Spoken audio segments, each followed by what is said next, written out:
அனைவருக்கும் எனது அன்பு கலந்த வணக்கங்கள். நான் உங்கள் ஆஸ்ட்ரோ சின்னதுரை பிளிமிசை கூத்தூர் பெரம்பலூர் மாவட்டம். சிறப்பான வாழ்க்கை துணையா இருக்கு. பொதுவாக ஒருவருடைய ஜாதகத்திலே வாழ்க்கை துணை சிறப்பாக அமையக்கூடிய அமைப்பு என்ன? பொருத்தமான வாழ்க்கை துணை அமையக்கூடிய அமைப்பு உடைய ஜாதகம் எது? அதே போல மனதிற்கு பிடித்தமான வாழ்க்கை துணை அமையக்கூடிய ஜாதக அமைப்பு என்ன? உனக்கு தகுந்தபடி குணத்தில் சிறந்தபடி அப்படின்னு பாடுறாங்க இல்லையா, அந்த மாதிரியான வாழ்க்கை துணை யாருக்கு அமையும்? திருமணம் சொர்க்கத்திலே நிச்சயிக்கப்படுகிறது என்கிறார்கள் அல்லவா. மனம் போல் மாங்கல்யம்ங்கிறாங்க. ஜாடிக்கேத்த மூடி அமையக்கூடிய அந்த பொருத்தமான மன வாழ்க்கை, பொருத்தமான வாழ்க்கை துணையை சொல்லக்கூடிய கிரக நிலைகள் என்ன ஜாதகத்திலே, அதை பற்றி இந்த காணொலியிலே பார்ப்போம். இது போன்ற தொடர்ந்து ஜோதிட தகவல்களை பெறவும் தமிழ் மாத ராசி பலன்களை தெரிந்து கொள்ளவும் நமது சேனல் ஆஸ்ட்ரோ சின்னதுரை சப்ஸ்கிரைப் செய்து கொள்ளுங்கள், லைக் பண்ணுங்க, நண்பர்களுக்கு ஷேர் பண்ணுங்க. பொதுவாக ஒருவருடைய ஜாதகத்தில் 7ஆம் இடம் என்பது கணவன் அல்லது மனைவி ஸ்தானம். இந்த 11ஆம் இடம் என்பது நம்மளுடைய அபிலாஷைகள், நம்மளுடைய எண்ணங்கள்லாம் இருக்கு இல்லையா, அந்த எண்ணம் நம்மளுடைய ஆசை, அபிலாஷைகள், நம்மளுடைய ஆசை நிறைவேறக்கூடிய இடம் 11ஆம் இடம். ஆக ஒருவருடைய ஜாதகத்திலே இந்த 7ஆம் அதிபதி 11ஆம் இடத்திலே இருக்கும் பொழுது அவர்களுக்கு நல்ல உயர்ந்த செல்வமும் செல்வாக்கும் உடைய இடத்திலிருந்து வாழ்க்கை துணை அமையும்.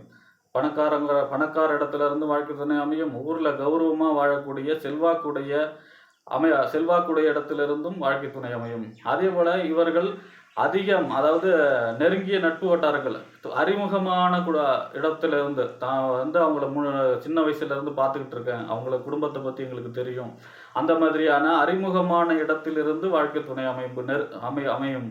அதே போல நெருங்கிய நட்பு வட்டாரங்களிலிருந்து அந்த திருமண வரன் அமையும். ஆக 7ஆம் அதிபதி 11ஆம் இடத்திலே யாருக்கு இருக்கிறதோ அவர்களுக்கு உயர்ந்த இடத்திலே, செல்வமும் செல்வாக்கும் உள்ள இடத்திலிருந்து வாழ்க்கை துணை மிகச் சிறப்பாக அமையும்.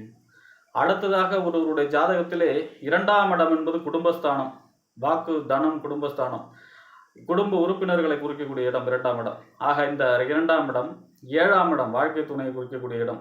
இந்த 2 இடங்களிலும் பாபகிரகம் இல்லாமல் சுபகிரகங்கள் இருந்து, 2-7 சுபகிரகங்கள் இருந்து இந்த 7ஆம் அதிபதி உச்சம் பெறுவது, ஒரு கிரகம் ஒரு இடத்துல உச்சம் பெறும் இல்லையா, அந்த 7ஆம் எந்த லக்னமா இருந்தாலும் அந்த 7ஆம் அதிபதி உச்சம் பெற வேண்டும். 2ஆம் இடத்திலும் 7ஆம் இடத்திலும் சுபகிரகம் இருந்து பாவர் தொடர்பு இல்லாமல் 7ஆம் அதிபதி உச்சம் அடையும் பொழுது அவர்களுக்கு பொருத்தமான வாழ்க்கை துணை அமையும். அதே போல வாழ்க்கை துணையால் முன்னேற்றம் இருக்கும்.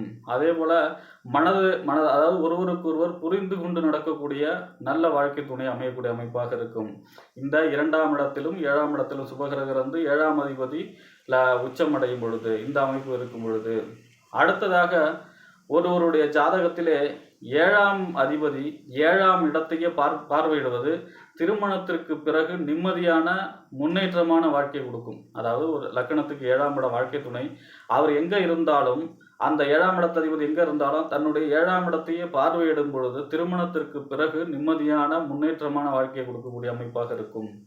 அடுத்ததாக ஒருவருடைய ஜாதகத்திலே 7ஆம் அதிபதி லக்கணத்திலே இருப்பது, 7ஆம் அதிபதி லக்கணத்திலே இருப்பது தனக்கு பிடித்த வாழ்க்கை துணையை தானே தேர்ந்தெடுத்துக் கொள்வது, அப்படிப்பட்ட வாழ்க்கையை தேர்ந்தெடுத்துக் கொள்வது, தனக்கு பிடித்த வாழ்க்கை துணையை தானே தேர்ந்தெடுத்து அதிலே வெற்றி பெறக்கூடிய அமைப்பாக இருக்கும் இந்த 7ஆம் அதிபதி லக்னத்திலே இருப்பவர்களுக்கு.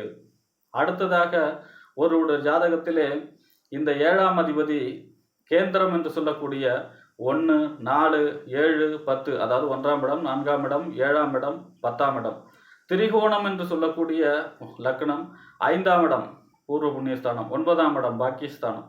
ஆக கேந்திரம் 1, 4, 7, 10, திரிகோணம் 1, 5, 9 ஸ்தானங்களிலே இந்த 7ஆம் அதிபதி யாருடைய ஜாதகத்தில் இருக்கிறாரோ அவர்களுக்கு திருமணம் சம்பந்தமான மனதிற்கு பிடித்த அதோடு கூட தகுதிக்கு, எல்லா விதத்திலும் சரியான வாழ்க்கை துணை, பொருத்தமான வாழ்க்கை துணை அமையக்கூடிய அமைப்பு இருக்கும். திருமணத்திற்கு பிறகு முன்னேற்றமும் தரக்கூடிய அமைப்பாகவும் இந்த 7ஆம் அதிபதி கேந்திர திரிகோணங்களில் இருப்பவர்களுக்கு அமையும். அடுத்ததாக ஒருவருடைய ஜாதகத்திலே புதன் 7ஆம் இடத்திலே புதன் இருப்பவர்களுக்கு உறவிலே திருமணம் அமையக்கூடிய இருக்கும், சொந்தத்திலே திருமணம் அமையும்.